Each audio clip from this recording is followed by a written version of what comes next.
हमारे परिवारों में एक सगा भाई सनातनी होता है जो मूर्ति पूजा करता है, शिव जी की मूर्ति पर दूध चढ़ाता है, ठीक है। दूसरा भाई आर्य समाजी हो जाता है, वो मूर्ति पूजा को पाप मानता है, मूर्ति में लात मारता है। कैसा यूसीसी लाओगे? उन दोनों भाइयों में से कौन से की बात मानोगे? यूसीसी का पूजा पद्धति से कोई लेना देना नहीं। आपको अपनी बहन से शादी करनी है कीजिए, पर हाँ, अगर आपकी बहन 15 साल से कम उम्र की होगी और आप 60 साल के होंगे तो अगर हिंदू को सजाओगे तो दूसरे वर्ग को भी हो जाएगा। अभी मजा आएगा ना। वीडियो पूछ के प्रयोग कर रहे हैं तो कौन विश्वास करेगा कि कांग्रेस ने हवा दी थी? और जब डिबेट में आ रहा था तो जो मेरे गेस्ट कोर्ट में सीतू हितेश है वो कह रहे थे कांग्रेस के प्रवक्ता नहीं है। मैं कमी नहीं महसूस होगी। मैं कांग्रेस आप ऐसा मैदान में उतरे प्रभु, कांग्रेस के सम्मान में आप ऐसा मैदान में उतरे हैं कि कांग्रेस भी कहेगी इतना तो हम अच्छे नहीं जितना भाटी जी बता रहे हैं। फिर आप क्यों झूठ बोलते हैं कि इतनी जमीनें हैं इनकी? अगर जमीनें हैं भी तो जिन्होंने वक्फुल औलाद किया या जो कुछ भी जिन्होंने डोनेट किया उन्होंने अपनी प्रॉपर्टी की है। भाई मेरी प्रॉपर्टी है, मैं किसी को डोनेट करना चाहता हूं, वक्फ करना चाहता हूं, it should be go under process. अच्छी चीज है, अच्छी चीज है। अब सुनिए 9.4 लाख एकड़ जमीन डोनेटेड है, सिर्फ डोनेटेड है, ये सिर्फ डोनेटेड है। ये तो बात है ना। गरीब मुसलमान पिछड़ा मुसलमान जमीन 10 लाख एकड़। इस बात को मोदी राज में अच्छी तरक्की हुई है नहीं? नमस्कार दोस्तों, डिबेट किंग चैनल पर आप सभी का स्वागत है। आज के इस वीडियो में आप लोग देख पाएंगे राजकुमार भाटी जी किस तरह खुद की आपा खोकर लगभग हाथापाई करने में उतर जाते हैं, क्योंकि शहजाद पुनारा जी ने उनको ऐसी तर्कपूर्ण लॉजिक के साथ जवाब दिया, उनको ये सहन नहीं हो पाया और वो आग बबूला हो गया। और साथ ही शोएब जमाई को शहजाद पुनारा जी और अमन जी कैसे धोया, इस वीडियो में आप वो भी देख पाएंगे। तो फिर चलिए दोस्तों, वीडियो में कैसे क्या हुआ हम लोग साथ मिलकर देखते हैं। राजकुमार भाटी जी क्या क्या बदलेंगे प्रधानमंत्री जी? इतिहास बदलेंगे, भूगोल बदलेंगे, समाज विज्ञान बदलेंगे, संविधान बदलेंगे, देश की लोकतंत्र को बदलेंगे, देश की सोच को बदलेंगे। असल में जो असली समस्या है वो ये है अमन जी कि राष्ट्र निर्माण में, राष्ट्रीय आंदोलन में, राष्ट्र की आजादी में इन संगठनों का और इस विचारधारा का कोई योगदान रहा नहीं है जिससे प्रधानमंत्री जी आते हैं। अब वो कह रहे हैं कि देश के बंटवारे को हवा दी कांग्रेस ने। बात तो सही है। कांग्रेस कभी भारत के बंटवारे के पक्ष में नहीं थी। गांधी, अंबेडकर, पटेल, नेहरू कभी बंटवारे के पक्ष में नहीं थे। अच्छा, दुर्भाग्यजनक बंटवारा हुआ, उसका सबको दुख है, पूरे भारत को दुख है। हमारा एक हिस्सा कटा, लेकिन उसके लिए आज ये कहते हैं ना कि प्रधानमंत्री कहेंगे तो कौन विश्वास करेगा कि कांग्रेस ने हवा दी थी और ये नहीं चाहते थे। भाटी जी मैं इस देश में दो राष्ट्र की सबसे पहला जो सिद्धांत दिया वो सावरकर ने दिया। दो राष्ट्रवाद की बात पहली बार की सावरकर ने की। सावरकर का आप हिंदुत्व वाली किताब उठा के पढ़ लें या गोलवलकर की आप बंच ऑफ थॉट्स पढ़ लें, वो कहते हैं कि ये देश हिंदुओं का देश है। अभी बदत है भाई, अभी बदत है। अभी ना भाटी जी जब मैं डिबेट में आ रहा था, तो जो मेरे गेस्ट कोर्ट में सेतु हितेश है वो कह रहे थे कांग्रेस के प्रवक्ता नहीं है। मैं कमी नहीं महसूस होगी। आपने मुझे सही साबित कर दिया। मैं एक बार अब सुन मैं हो गया ना, मैंने बोला ही नहीं कुछ। आपकी दोस्ती इतनी गाड़ी है कांग्रेस के साथ, कांग्रेस कुछ नहीं रही आपको। आप कांग्रेस के बचाव में कांग्रेस आप ऐसे मैदान में उतरे प्रभु, कांग्रेस के सम्मान में आप ऐसा मैदान में उतरे कि कांग्रेस भी कहेगी इतना तो हम अच्छे नहीं जितना भाटी जी बता रहे। शोएब, संविधान से ऊपर तो कोई नहीं है ना। देखिए, जो हिंदू इंडोनमेंट बोर्ड है, हर देश में हर समाज के पास हर धर्म का एक एक बोर्ड है। जैसे हिंदुओं में हिंदू इंडोनमेंट बोर्ड है, गुरुद्वारा प्रबंधक कमेटी है, क्रिश्चियन की एक अपनी इंडोनमेंट बोर्ड है।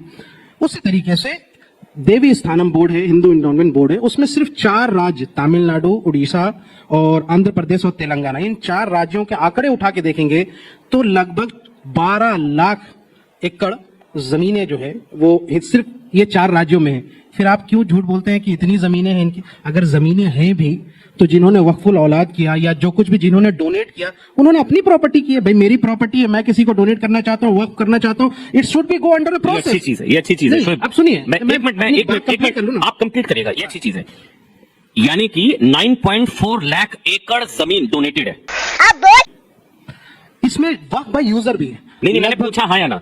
9.4 लाख एकड़ जमीन डोनेटेड है सिर्फ। ये फंस गया। डोनेटेड है, ये सिर्फ डोनेटेड है। तो आप तो कहते हैं मुसलमान इतना पिछड़ा हुआ है, इतनी जमीन। ये तो बात है ना। गरीब मुसलमान पिछड़ा मुसलमान जमीन 10 लाख एकड़। इस बात को मोदी राज में अच्छी तरक्की हुई है नहीं? लेकिन सुधार के नाम पर आप और उसको बिगाड़ रहे हैं। 2013 में एक संशोधन आया था जिसके बाद यह तय हुआ था कि नॉन मुस्लिम भी वक्फ कर सकते हैं, डोनेट कर सकते हैं। और उसको कौन समर्थन किया था? लाल कृष्ण आडवाणी जी, सुषमा स्वराज जी। बीजेपी ने ओवरवेलमिंग ये से जो है सपोर्ट किया था। आज इनको लगता है कि शहजाद पूनावाला आप उनसे बड़े नेता हैं। जिस राह पे तुम चल रहे हो बेटा, एक दिन पूरी तरह फंसोगे। मोदी जी, योगी जी क्या आडवाणी जी से और सुषमा स्वराज जी से बड़े नेता हैं? अभी बदत है भाई, अभी बदत है। अरे तय कीजिए ना भाई। ठीक है, वो तय कर रहे हैं। तो आप अपनी बात, मामला नहीं है। बिल्कुल, मतलब हिंदुओं से जमीन लेने में दिक्कत नहीं है, लेकिन हिंदुओं को बोर्ड में शामिल लेने से प्रॉब्लम है। बस हो गया। अब शहजाद बोलेंगे एक एक करके। राजकुमार भाटी जी ने पहले शुरुआत कर ली कि सावरकर जी ने टू नेशन थ्योरी की कल्पना की थी। भाटी जी वैसे इतिहास का बहुत ज्ञान रखते हैं, पर सबसे पहले ये बात सर सैयद अहमद खान ने कही थी। दूसरी बात, सावरकर जी अगर इतने ही बड़े देशद्रोही थे तो इंदिरा गांधी ने 1970s में उनके नाम पर पोस्टेज स्टैंप निकालकर उनको ग्रेटेस्ट सन ऑफ इंडिया बोला। मतलब इंदिरा गांधी भी देश के बंटवारे करने वाले के साथ थी। ये बात है। और बंटवारा क्या सावरकर ने किया? सावरकर 47वें सत्ता में थे या नेहरू थे? अब दूसरी बात इन्होंने कहा कि देखिए हम तो चाहते हैं कि देश का बंटवारा ना हो, हम एकता चाहते हैं। बहुत अच्छी बात कही है भाटी जी ने, इससे सुंदर बात क्या हो सकती है? एक ही तो चीज है जो एकता लाएगी, एक यूसीसी। यूसीसी का समर्थन कर देंगे। यूनिफॉर्म सिविल कोड, मतलब कि अलग अलग जो धर्म है उनके पर्सनल लॉ क्यों होने चाहिए? जैसे यूनिफॉर्म क्रिमिनल कोड है। ऐसा तो नहीं है कि अमन ने गुनाह किया तो उनके लिए अलग सजा है और शोएब ने किया तो शोएब के हाथ काटे जाएंगे। दोनों के लिए एक क्रिमिनल कोड है। तो बोलो कि अब इन्होंने एकता की बात की है तो बोलिए कि यूसीसी यूनिफॉर्म सिविल कोड के साथ खड़े है कि नहीं खड़े? अभी मजा आएगा ना भिड़ो। मैं आना चाहता हूं, उन्होंने टेम्पल बोर्ड की बात की। 30 सेकंड्स।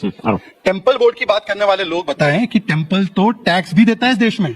टेम्पल ट्रस्ट भी चलाते हैं अपने अलग से, जिसमें कि हॉस्पिटल और एजुकेशन संस्थाएं चलती है। आप वक्फ के नाम पर कितनी चल रही है जहां पे फ्री ट्रीटमेंट या फ्री एजुकेशन, 10 ऐसे संस्थान के नाम बता देना। परंतु टेम्पल ये ट्रस्ट चलाने के बाद टैक्स भी सरकार को भरता है। और आप बताइए कि यहाँ पर ये वक्फ का यूजर चाहते हैं, मतलब हिंदू की प्रॉपर्टी चाहते हैं, पर वक्फ जो कि एक स्टैट्यूटरी बॉडी है, सुप्रीम कोर्ट ने बोला है, उसमें हिंदू नहीं चाहते।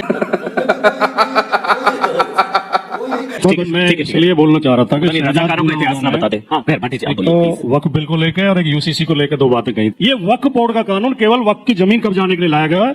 जिस तरह अयोध्या में सेना की जमीन इन्होंने अपने पूंजीपति मित्रों को दे दी है, ये वक्फ की जमीन भी दे देंगे, ये इनकी नियत है। ठीक। दूसरा इन्होंने यूसीसी का जिक्र 30 सेकंड में। अमन जी ये तो प्लीज बोलिए।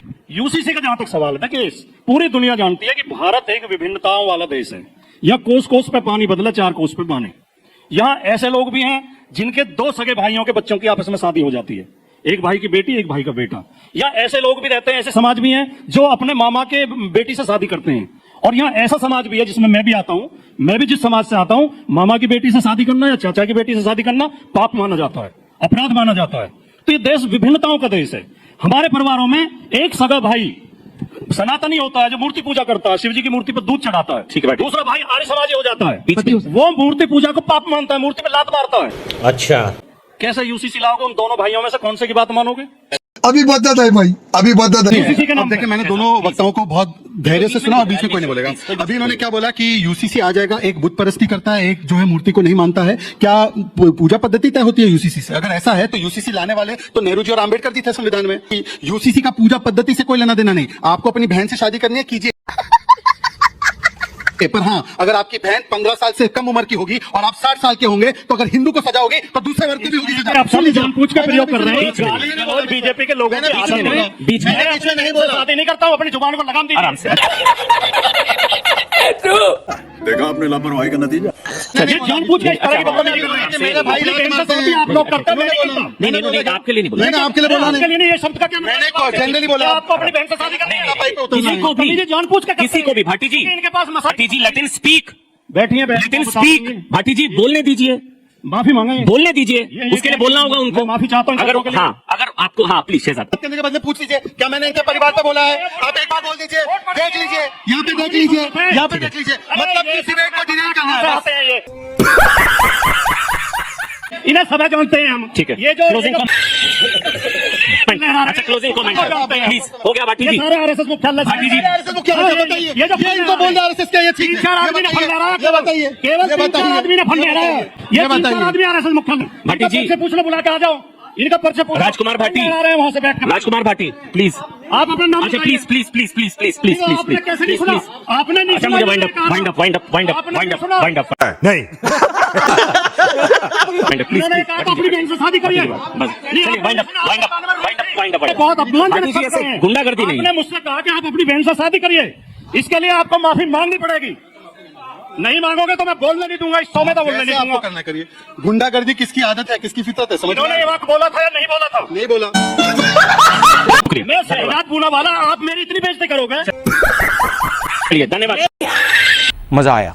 और मैं ये जो मजा है हिंदुस्तान के हर व्यक्ति को देना चाहता हूँ। तो आप लोगों ने देखा किस तरह राजकुमार भाटी जी को और शोएब जमाई को अच्छी तरह से धोया गया, और राजकुमार भाटी जी जब तर्क पे जीत नहीं पाए वो किस तरह से विक्टिम कार्ड प्ले करने लगे और खुद का गुस्सा कैसे ऑडियंस के ऊपर निकलने लगे जो वहाँ पर सच के साथ दे रहा था। तो इस वीडियो के ऊपर आपका क्या राय है जरूर कमेंट करके बताइएगा, और आप लोगों से फिर मिलते हैं ऐसे ही किसी मजेदार वीडियो को लेकर। तब तक के लिए जय हिंद, वंदे मातरम।